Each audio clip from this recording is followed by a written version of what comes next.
Hello po mga kababayan, si Dante Maravillas, Bicolano, vlogger, broadcast journalist from Albay. Lumarga mga kababayan yung ating Pangulong Bongbong Marcos papuntang India. Pag-usapan po natin kasi busy yung ating Pangulo. Si Sara bumalik na pala sa ating bansa, diretso sa sementeryo. Ang binisita mga kababayan, di man yung mga nasalanta ng baha, kundi yung sementeryo. Hindi pa todos los santos nauna na bumisita sa sementeryo sa libingan ng kanyang mga ninuno.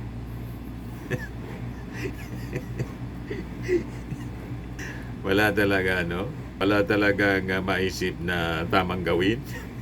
Pati pagbisita sa sementeryo, sablay. Wala sa panahon.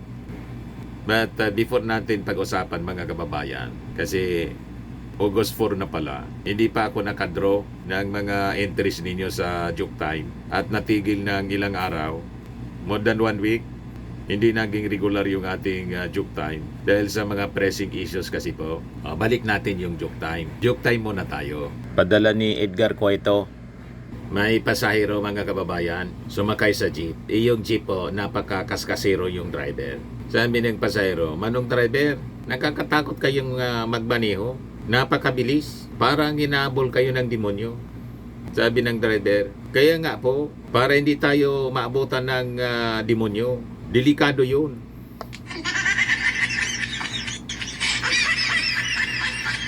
Kaya naman pala,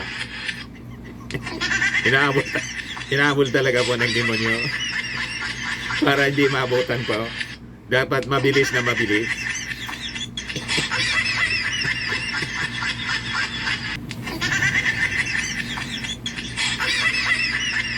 Anyway, joke man lang po. Matik na. Edgar Cueto, kasali ka na rin sa matik na pala, 200 pesos. Padala mo yung GCash number mo. Ito, ilagay ko na din yung pangalan mo dito sa sa box. Para yung monthly draw natin, bobonot din tayo ngayon. 5,000. Kasali ka na rin sa draw natin. Kung mabonot ko pa yung pangalan mo ngayon, di 5,200. I-raffle natin mga kababayan. Marami na. Yan, ipakita ko sa inyo. Pagbonot. Sa ilalim tayo kukuha mga kababayan.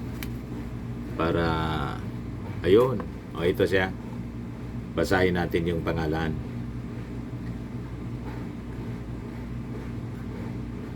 Dennis Rodman.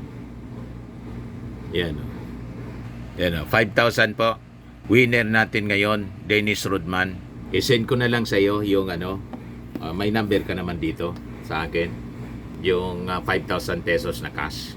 Ayos po. Ngayon, yung mga hindi nabonot, may next month, sa katapusan uli, may draw pa rin tayo for 5,000. Ang grand prize naman natin po, sa December, kasali pa rin kayo. Yung mga hindi pa nabonot, 10,000 pesos yung cash prize. O yung mga interest ninyo po, mag-message na lang po kayo sa aking Facebook account, Dante Maravillas. Tapos, Dante Maravillas Vlog.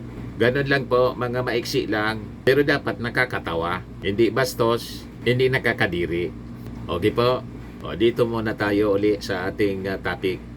So, busy yung ating Pangulo. Matapos libutin yung mga nasalanta ng mga pagbaha, ito siya mga kababayan. Another official visit. Marcos flies to India for 5-day state visit po. Ang iniwan niyang caretaker po, 3 uli, si Bersamin, si Estrella, si Angara, DepEd Secretary. So busy yung ating Pangulo sa pagtrabaho. Si Sara, pag-uwi mga kababayan galing sa paglilibot sa iba-ibang bansa, mula sa Dahig diretso sa South Korea. Ngayon, bumalik na siya. Ang binisita po, imbis yung mga nasalanta, yung puntod ng pamilya niya. Sablay na naman, mga kababayan. Malayo pa yung Todos Los Santos para bumisita sa mga di ba? Ewan ko kung sino yung mga advisors nito ni Sara. Lahat ng lakad niya sablay. Lahat ng mga pahayag niya sablay. May sariling mundo talaga po. Yan o si Sara Duterte. VP Sara visits family graves in Cebu. Vice President Sara Duterte paid a solemn visit to the old Danau City Cemetery where she offered prayers and lit candles at the graves of her relatives. During her last visit to Cebu, she sought the help of her fellow Cebuanos in locating the burial site of Facundo Duterte, grandfather of former President Rodrigo Duterte. The visit reflects her deep connection to her roots and her continuing search for his family's history. Ano man ang pakinabang ng ating mga mamamayang Filipino sa mga pinagagawa ni Sara? Lahat pang personal po. Tungkol sa tatay niya. Ngayon naman tungkol sa mga kamag-anak niya.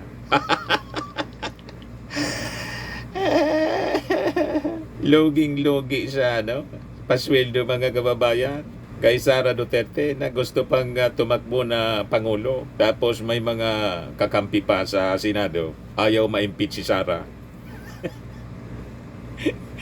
Yan ang problema rito mga kababayan. At mamaya siguro, magpa-file na ng motion for reconsideration yung Congress sa pag-declare na ang constitutional sa impeachment, articles of impeachment po, laban kay Sara. But anyway, dito muna tayo sa may pakinabang tayo mga kababayan. Itong pagbisita ng ating Pangulo sa India, state visit. Kasi importante ito sa ating trade relationship and security.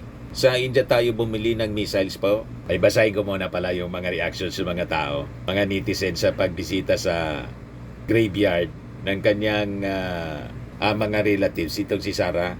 Sabi dito, report ito ng Bilyonaryo News kasi Bilyonaryo News Channel.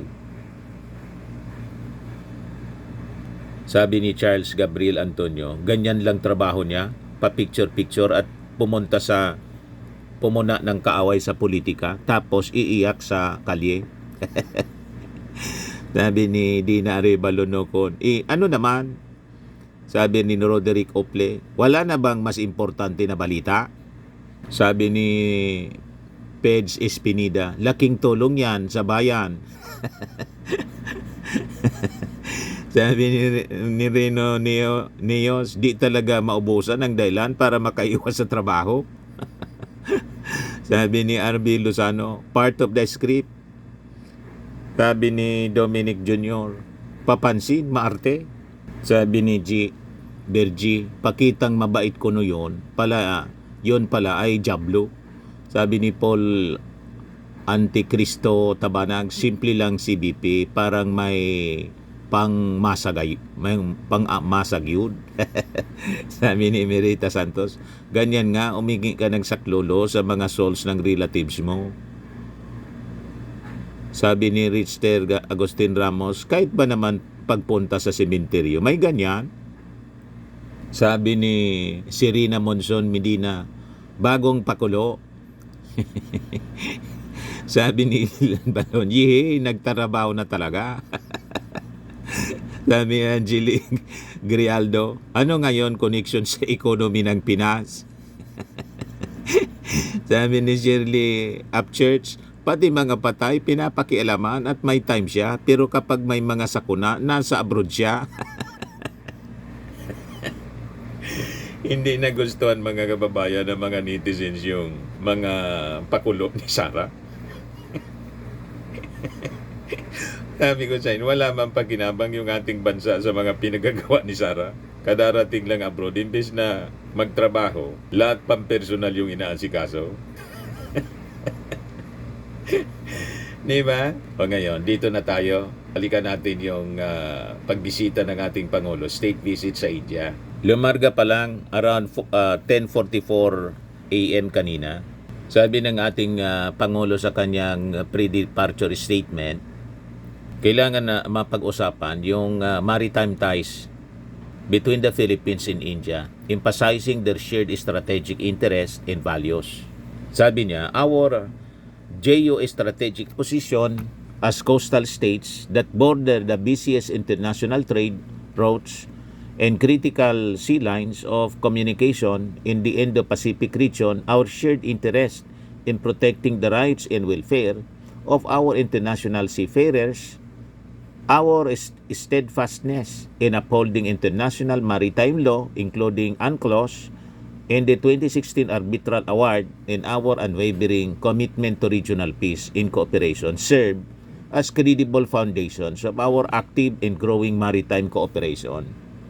At parte rito din yung pag-usapan in many areas including defense, trade, investment, health, pharmaceuticals, connectivity, agriculture, tourism, and more. Lalo na po sa pharmaceuticals, para makakuha po tayo, mga kababayan, karoon tayo rito ng mura na gamot. So ito yung naging speech, departure speech ng ating Pangulo. Pakinggan natin. The members of the cabinet, both of those who are staying and those who are accompanying us. Malaki-laki ang delegation natin ng mga cabinet secretary ngayon. First Lady Luis Araneta Marcos, Pasay City Representative Antonino Calixto, Pasay City Mayor Imelda Calixto Rubiano, Armed Forces of the Philippines Chief of Staff General Romeo Balnor, and the other major service commanders, PNP Chief Nick Torre, Ronnie Hill Gaban, who is also accompanying us today, fellow workers in government, ladies and gentlemen, good morning. It is with high expectations and much anticipation that I leave for New Delhi upon the very gracious invitation of PM Narendra Modi. India has been a long valued friend of the Philippines. Filipinos and Indians have had mutually beneficial interactions since pre-colonial times. Throughout our history, Philippine culture has been deeply enriched by our exchanges with the Indian civilization, which have long influenced our language, our literature, customs, and even our folklore. For instance, the term Maharlika, which in ancient Tagalog society was referred to as a class of free men who were obligated to serve the Datu in battle, is actually derived from Sanskrit, one of the ancient languages of the Indian subcontinent. These early contacts between Filipinos and Indians, which were sustained and amplified by the communities, the commonalities in our values, in our cultures, have translated into a very long-standing, strong friendship between our countries and our people. This visit to India will cap a year-long commemoration of the 75th anniversary of the establishment of our diplomatic relations. Our bilateral relations have seen a measured and stable development that is both comprehensive in scope and multifaceted in nature. Our cooperation is manifested through our diplomatic engagements, strong societal and cultural bonds, robust commercial ties, and increasing institutional linkages and exchanges across different sectors, both in the public sector and in the private sector. With the Philippines being the oldest constitutional democracy in Asia, and being that India is our continent's largest democracy, our two countries share several core interests, such as our democratic ideals, our respect for basic freedoms, and the preservation of a rules-based order in the international arena. Our geostrategic position as coastal states that border the busiest international trade routes and critical sea lanes of communications in the Indo-Pacific region, our shared interest in protecting the rights and welfare of our international seafarers, our steadfastness in upholding international maritime law, including the UNCLOS, and our unwavering commitment to regional peace and cooperation serve as a credible foundation of our active and growing maritime cooperation. I traveled to India knowing that our commonalities will lead us to a deeper, broader, more meaningful bilateral cooperation, both in the immediate future and up to our longer-term horizons, that will ultimately serve the peace, the stability, and prosperity for our two nations and the wider Indo-Pacific region. There is much potential for cooperation with India that will mutually benefit our peoples. We intend to explore these, by charting a plan of cooperation across a broad spectrum of shared interests, from defense to trade, investment, health, pharmaceuticals, connectivity, agriculture, and many other areas. In this visit, we have already announced our grant of visa-free privileges for Indian travelers, which we expect will boost our tourism-related industries and further bring mutual understanding and mutual benefits. I have with me several cabinet secretaries who will make certain that the vision of a close strategic relationship with India will turn into a reality as soon as possible as we make our commitments at the highest levels of government and of business. There are already Indian multinational companies that are operating in the Philippines in IT, BPM, pharmaceuticals, telecommunication industries, and many, many more other sectors. I will personally lead a business delegation to New Delhi and Bengaluru to meet with the captains of their industries, especially in the IT sector, to explore potential investment opportunities for both sides. I want this visit to bring concrete benefits to the people, such as more affordable medicine and greater connectivity and food security. It is incumbent upon us now more than ever to maximize the opportunities in trade and investment with the world's fourth largest economy. I look forward to a productive visit and much closer Philippines-India relations. Thank you. Maraming salamat at magandang umaga sa inyo lahat.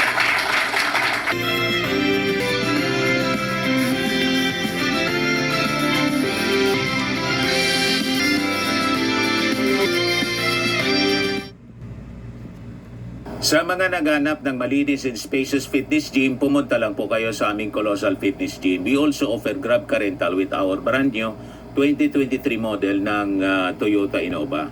We also accept booking for those who are planning to travel via PAL, Cebu Pacific, and other airline companies, local and international, and bills payment for Meralco Bills, PLDT, Aleco Bills, etc. Ang Colossal Fitness Gym is located at 3rd floor Security Bank Building, Landco Business Park, Legazpi City, Albay.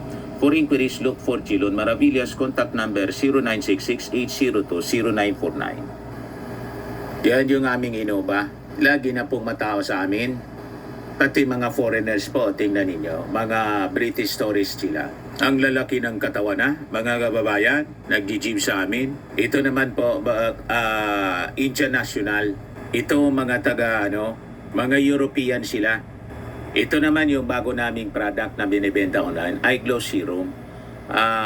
Whitening po siya galing sa South Korea. Tingnan ninyo yung epekto sa aking anak na architect entrepreneur, Riz Maravillas. For inquiries, look for Riz Maravillas on FB. Ito naman po, Fairmax Firming and Lifting Cream. Pinapahid po ito sa mga pulses in affected area. Mainam po ito sa mga pains at paninigas ng mga kaso-kasuan. Ito po, Automax Radiant Serum. Sa mukha naman yung application. Anti-aging po siya. You will look 10 years younger than your age. Ito naman po, yung bago naming binibenta nga product online. I am Worldwide Amazing Pure Organic Barley Powdered Drink Mix from Australia. Endorsed by cancer survivor Maritoni Fernandez. Yan mga distributors po nito, ang babata pa. Pwede kayo na mag-negosyo din nito mga kababayan, maging distributors tulad namin. Ito yung distributor namin sa Australia. Ang dami kaming stocks po para sa mga orders ninyo. Ang mga health benefits niya po, boost immunity, improves digestion, enhances energy levels, packed with antioxidants, prevent cancer. For your business inquiries and orders, look for Riz Maravillas. Mag-message kayo sa kanya sa Facebook. Sa mga mahilig po sa mga imported bags and wallets, kontakin lang po ninyo si Ma'am Eileen Rosales, Eileen Closet. Nakabase siya po sa Amerika.